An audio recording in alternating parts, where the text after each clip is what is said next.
cryptographic systems, and now they're in this role of cyber security.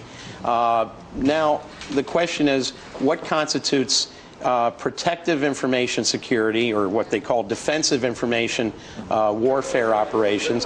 What's the difference between that and offensive information warfare operations? When we're looking at offense, yes, we're looking at NSA, hacking into systems, reading emails, looking at people's surfing habits, and maybe even hijacking websites to put their own information on the websites. Okay, so it sounds like what you're telling me is this is both a two-pronged operation where it's a defensive measure. Yes, that's what the company line is. Yes, this is a defensive measure, but they may be going a step further and playing a little bit of offense with this and trying to go in and perhaps possibly violate people's privacy. Well, the issue is that, yes, they do have a mission now that the director of NSA has also been named by President Obama as the head of the new Cyber Command for the United States military.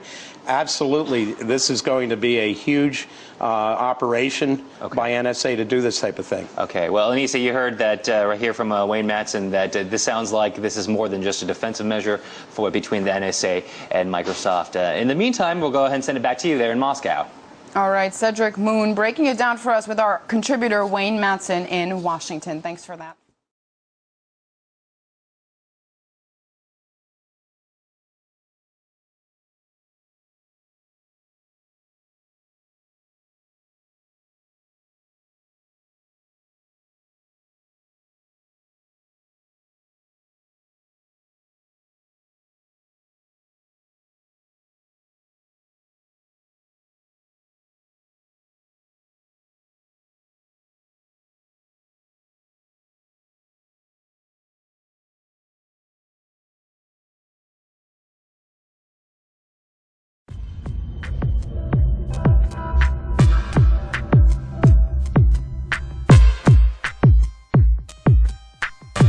The advancement of the 20th century would change the way the human race was observed, monitored and controlled.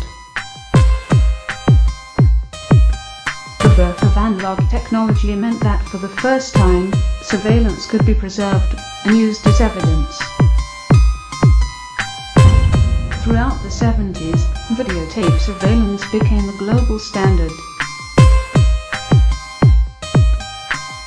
The technology was still in its infancy, however. A single videotape could hold up to 24 hours of footage. Digital technology and microchips soon overshadowed analog technology during the 90s. Footage could now be stored on solid-state hard drives, holding 20 times what was possible previously.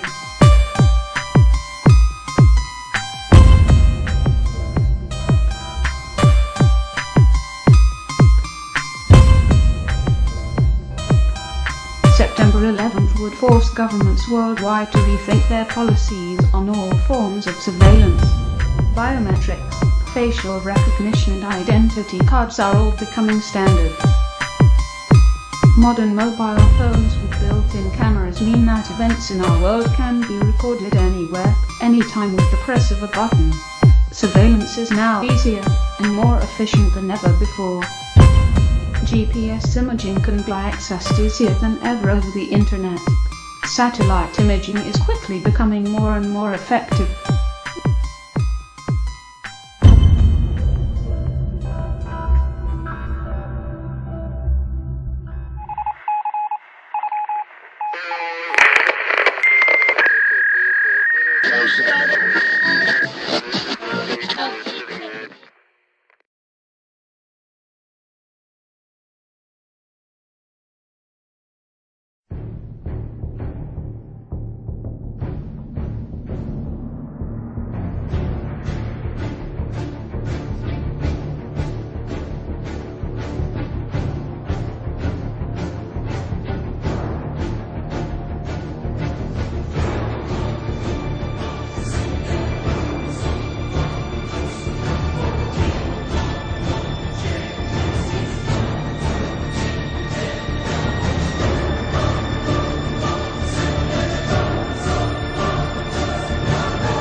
and that was for Russian communications. To eavesdrop on international communications, telephone calls, the kind of communications we're involved on, they focused largely on satellite communications.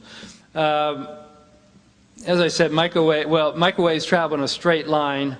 So if you're in Moscow and you want to communicate to the Far East in Russia, the signal will go over a microwave and it'll go from terminal to terminal every 20 miles. There'll be a repeater station.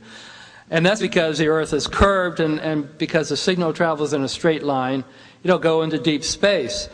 Well, that means that if you want to eavesdrop on that signal, one way of doing it is putting a satellite into geostationary orbit, 22,330 miles in space, where it sits over one area. And so that those signals will go direct to that satellite.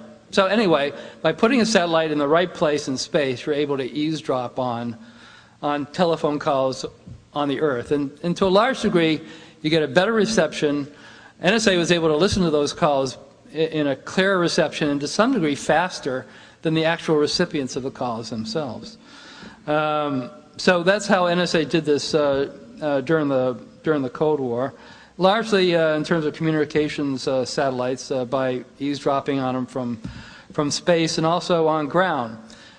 This is an NSA listening post at Menwith Hill Station in the UK, a very, very secret NSA base in the UK. And each of those radomes has a big satellite dish under it, and it's listening to a satellite. It could be a Russian government satellite. It could be a communications satellite. The radomes hide the direction in which the satellites the dishes are pointed, so you don't know which satellite they're pointed to. But an average major listening post, like the one at Menwith Hill Station, which was run by NSA in England, and if you have these major stations at 3 different points on the Earth, you're able to collect most of the satellite communications around the world. An average, major NSA station will pick up 2 million pieces of communications an hour. That's telephone calls, email, faxes, cellular calls, whatever. And that's what's flowing into these dishes right now. And then once they go into the dishes, there's some initial processing. They get rid of, they're not really interested in communications to and from Liechtenstein or other places, Andorra, some other countries. So they eliminate some of the stuff that they're not interested in, and then they send the remainder back to NSA. And again, these are just some pictures of NSA listening posts. They're usually very hidden, and when people see them, it looks like some moon base that all of a sudden appeared. Now, the reason for some of the problems that everybody's getting into right now in terms of why the NSA is changing is because of change in technology. Telecommunications companies have decided to not really use satellite communications as much anymore for a number of reasons. There's a time delay, there's a half-second time delay for a signal to go up to a satellite and come down. That's distracting when you're making phone calls. There's atmospheric conditions and so forth. And organizations like cable TV companies want to use these satellites where they don't care about time delay. So as a result, there's been a change in technology where they use these fiber optic cables. These are cables where light is transmitted on these very thin, hair-thin fibers, glass fibers. It's an enormous change in telecommunications. And so now if you're going to call, well, previously if you're going to call from London to New York, the signal would go up to a satellite, bounce down to a ground station in Edam, West Virginia, and then be transmitted up to New York. Now the signal would go from London to what they call a landing station in England, and it would go on a fiber optic cable under the Atlantic Ocean and then come up on a landing station either in New Jersey or New York. The problem for NSA with that is that when it was satellite communications, all they had to do was put a big dish out there and it would collect all the signals they were interested in. They didn't have to have any cooperation from the telecommunications companies because the signals would just fall into their big dishes and the NSA would listen to them all. With the shift to fiber optics, that meant the NSA can't collect it by just putting dishes out there anymore. They've now got to make a secret cooperation with the telecommunications companies. They've got to get the cooperate. They've got to get the telecommunications companies, just like Yardley in World War I.